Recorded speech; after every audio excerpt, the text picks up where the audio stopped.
Good morning, boys and girls. Thank you very much for coming in today to 5th grade math. Please make sure that you have a working microphone, a pencil and paper, or whiteboard and whiteboard marker, and as always, no calculators. You will not need them today. Please make sure you are following your Class Connect rules and procedures throughout the entire class today. So today we are going to go back and we're going to revisit multiplication as scaling. So when you leave class today, I want you to confidently be able to say, together we can interpret fraction multiplication as scaling.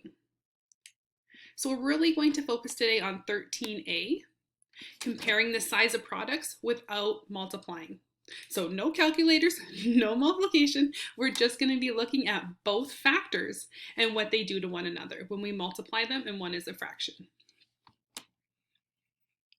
Okay, so our first possibility when we're doing fraction multiplication in scaling is called shrinking.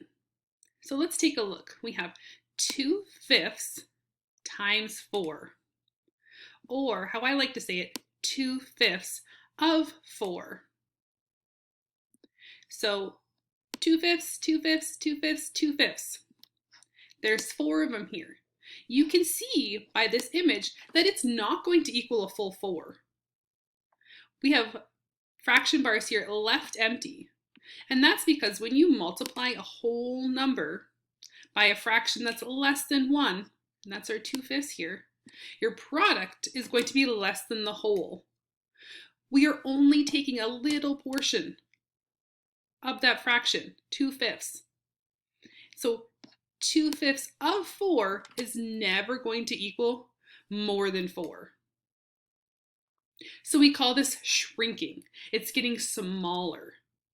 Anytime you have a fraction that is a proper fraction, hear me loud and clear, proper fraction, 2/5 is a proper fraction, and we are multiplying it by a whole number, our product is going to be less than our second factor, less than the whole we're multiplying it against, or less than the fraction we're multiplying it against. So that is the first thing that can happen, is shrinking. It's getting smaller. So let's take a look at another way we can shrink or get smaller. And that's when you multiply two positive factors less than 1, so proper fractions. The effect is still shrinking because we have two fractions, 2/7 and 3/5, both less than 1, and that's going to equal 6/35. As you can see in this area model, both fractions are less than 1, so we're never going to have anything larger than 1 or larger than the second fraction. So 2/7 times 3/5 is going to give us 6/35, which is this purple spot right here, the overlapping colors. So you're getting something much smaller because we're saying 2/7 of 3/5. That little section, 2/7 of 3/5. And that's this teeny little section, 6/35. So it's shrinking. Multiplying two fractions together, two proper fractions, is going to give us a smaller answer. 6/35, still shrinking. Okay, let's take a look at enlargement. When we have an improper fraction, remember improper, when the larger number, the numerator, is larger than the denominator. So 8/5, that's more than 1, that's more than a whole. Let's take a look at just what 8/5 looks like. So we have 5/5, this is one whole, plus 3/5, this together is 8/5. So when we have 8/5 times 4, and that's what I did right here, is I multiplied it by 4, that's going to give us 32/5. So if we went through here and we counted 5, 10, 15, 20, 25, 26, 27, 28, 29, 30, 31, 32, 32 fifths. And when I go ahead and I switch that back to a mixed number, we're getting a larger number. It's growing, it's enlargement. Our scale is getting bigger because we have a whole number, which is 4, and an improper fraction, which is already bigger than 1.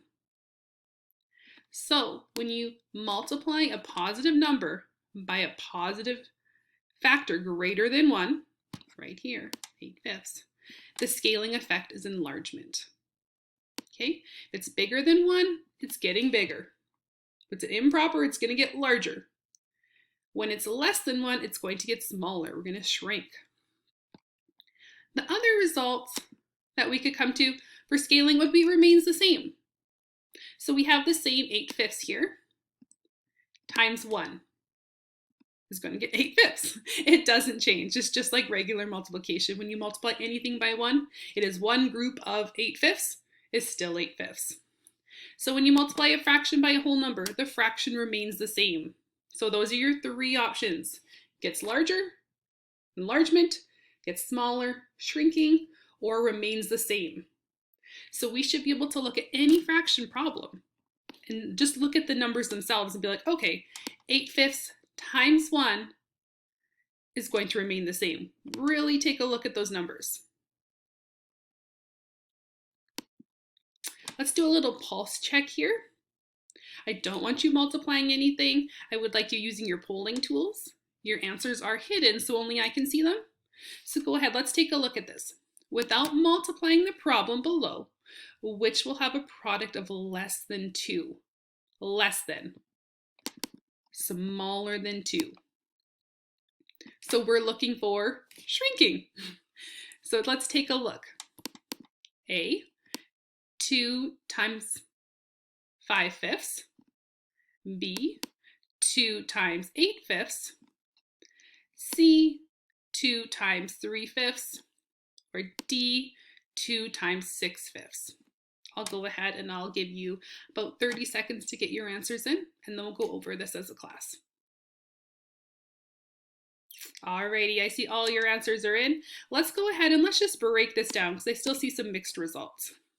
So A, 2 times 5 fifths. When we see a whole fraction like this, 5 fifths is a whole fraction. Let's go ahead and let's just put a 1 right here. 2 times 1.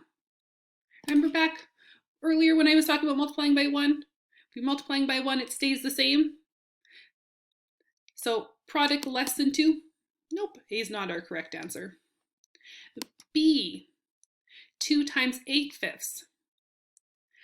8 fifths is an improper fraction. That is more than 1. That is more than a whole. So that's going to give us enlargement. It's going to get larger. So B, not our correct answer. C, 2 times 3 fifths. 3 fifths here is a proper fraction. It is less than 1. So that's going to be our correct answer. We're going to get shrinkage. 3 fifths of 2 is going to be less than 2 because 3 fifths is less than a whole. Good job, boys and girls. I do want to go on to one real world problem so we can really apply how we could use this quickly without having to multiply. Alrighty, ideally I would have a student read the question here, but let's go ahead. A race car track is 3/4 mile long. A driver makes 20 laps around the track. Did the car travel more than 20 miles or less? Explain your answer. So the track is, whoops, that's okay, we'll go ahead and skip that. The track is 3/4 of a mile long. So if we take a look all around this huge oval, it's 3/4 of a mile long. That driver is making 20 laps around the track. Go ahead and write that equation into the chat box for me. Awesome. So that is right. We have 3/4 times 20, or 3/4 of 20. So go ahead and you can tell me shrinking or enlargement. Write an S or an E in that chat box. Is it getting bigger or is it going to get smaller than 20? Yeah, we're going to have less than 20 laps. 3/4 is less than a whole. So our scaling effect is shrinking, getting smaller. Okay, moving right along. At this slide, I would go ahead and I would have students hop on their microphones explaining the 3 different questions here if we would have shrinking or enlargement and telling me why, while the rest of the students would be responding with their polling tools. A, enlargement, or B, shrinking. From here, from the we do section, I would move on to differentiate my lesson by having the students rate themselves. They're ready for a challenging problem, put them into breakout room 3. They're getting this, but maybe a little bit less challenging questions, breakout room 2. And then the I did okay and they need more practice problems. And I'm definitely making sure that I would have Matthew, Blaze, Kylie, and Adeline with me for 1. Even if some of them selected 2, I'd definitely be checking up on them to make sure that they are getting where they need to be. After breakout rooms, I like to finish with some agree-disagree statements. This is what I use for my formative assessment to make sure I know where all the students are at.